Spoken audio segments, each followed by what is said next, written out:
सकता है, मगन होकर जीवन को जी नहीं सकता। इसलिए कहते हैं कबीर साहब की वाणी पढ़िए। अब पता नहीं कैसे कैसे, अक्सर मैं उदाहरण दिया करता हूँ, सुना होगा आप लोगों ने कभी।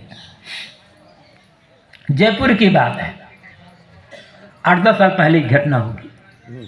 गर्मी के दिन कार्यक्रम था, कार्यक्रम खत्म हो गया था तो एक नया मकान बना था 3 तल्ले का, उस पर मैं घूम रहा था। घर वाले भी, गृह प्रवेश नहीं हुआ था, हमारे साथ रहते थे, उसकी छत पर मैं घूम रहा था। तो घूमते घूमते देखा मैंने कि तीसरे तल्ले के ऊपर एकदम आखिर में एक रस्सी से बांधकर स्कूटर का पुराना टायर लटका है। मकान नया, टायर पुराना, टायर लटका दिया गया था। घूमकर नीचे उतरा तो लोगों से पूछा भी कि इतना बढ़िया मकान बना हुआ है, इसके ऊपर में स्कूटर का एक पुराना टायर लटकाया हुआ है। अरे नया टायर लटका देते, ये क्यों लटका के पुराना टायर? आजकल तो स्कूटर और कार और पता नहीं क्या क्या है, कोई कमी तो है नहीं। तो लोगों ने कहा महाराज ये स्कूटर पुराना टायर इसलिए लटकाया गया है ताकि मकान को नजर न लगे। मैं कहा अच्छा, मकान को भी नजर लगती है।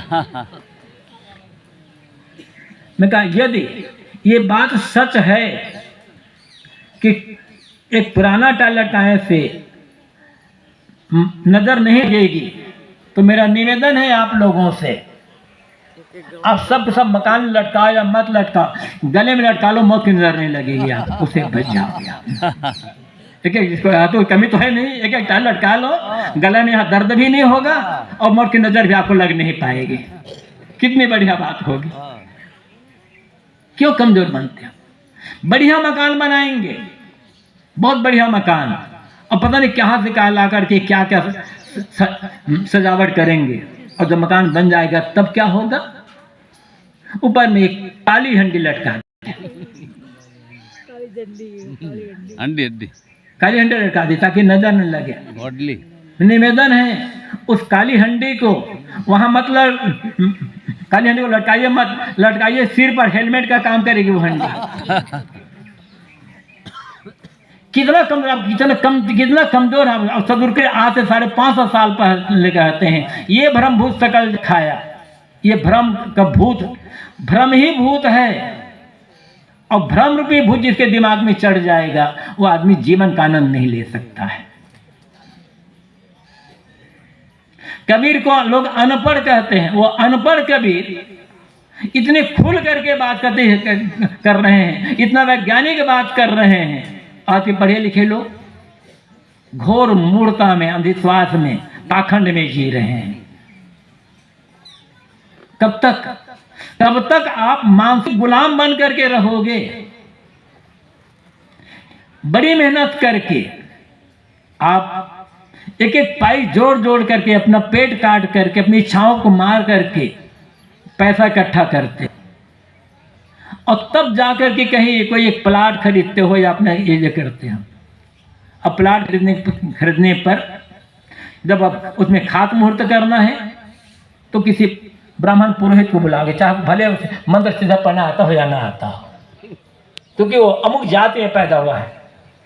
मैं किसी जाति विरोध से वालों का विरोध नहीं करता, लेकिन उनको बुला गया, पूजा करवा उनसे, ताकि मकान का काम सही ढंग से चले। मकान बन गया, तब गृह प्रवेश करोगे तो फिर उसको बुलाकर पूजा करवाओगे और कथा करवाओगे। गृह घर में रहने लग गए, बच्चे की शादी हुई तब फिर बुलाकर कथा करवाओगे। यह है आपकी मानसिक गुलामी, कि अमुक जाति में पैदा हुआ व्यक्ति है, उसे जब तक कथा नहीं करवाएंगे, पूजा नहीं करवाएंगे, तब तो हमारा काम सफल नहीं होगा। पूजा करना गलत बात नहीं है, या किसी पर कथा कहना गलत नहीं है, लेकिन ये मानसिक गुलामी की हम ऐसा नहीं करवाएंगे तो ये भी हो जाएगा। अब ये तो कबीर के मानने वाले लोग भी ऐसा कर रहे हैं। एक जगह में मैं गया था, बाबा साहब अम्बेडकर के अनुयायी, बड़ी बड़ी बात, और घर में तमाम मूर्ति। बाबा साहब अम्बेडकर मूर्ति पूजा किए थे क्या? किसी पर जात पात, किसी प्रकार के ये कर्मकांड करके महान बने थे क्या? या किसी भी देख लो, आप राम को भगवान मानते हो, कृष्ण को भगवान मानते हो, राम और कृष्ण ने कभी पूजा किया है किसी की? राम के जमाने में मंदिर, याद रखना, राम के जमाने में मंदिर ही नहीं था, कृष्ण के जमाने में मंदिर ही नहीं था, किसी शास्त्र में मंदिर का जिक्र नहीं आता, जितने पुराने ग्रंथ में मंदिर का जिक्र नहीं आता, बहुत बाद में बने हैं मंदिर। अब मंदिर नहीं तो मूर्ति कहां से होगी? राम के जमाने में कृष्ण के जमाने में मंदिर नहीं होते थे। अब मंदिर सही है गलत है मैं ये नहीं कह रहा हूं, मंदिर तो एक उपासना स्थल है, लेकिन राम भगवान मानते हो तो राम पूजा करके, कर्मकांड करके, ये भूत प्रेत को मनवा के झाड़ फूंक करके वो भगवान नहीं बने हैं, जीवन जी करके बने हैं। कृष्ण जीवन जी कर बने, बुद्ध और महावीर जीवन को जिया उन्होंने। कभी सुना है बुद्ध ने पूजा की है? हम ऐसे पूजा, या कभी सुना है कि महावीर स्वामी ने पूजा की है? कभी सुना है आप लोगों ने कि कबीर साहब ने किसी मूर्ति या किसी देवता की पूजा की? संत रविदास ने, गुरु नानक ने से पूजा की, लेकिन आज हम उनके में आई इतने कमजोर हो गए हैं। बाद में पूजा, बाद में झाड़ फूंक, बाद में ग्रह, बाद में लगन। साहब कहते हैं जीवन को मगन होकर नाचोगे कैसे, जियोगे कैसे?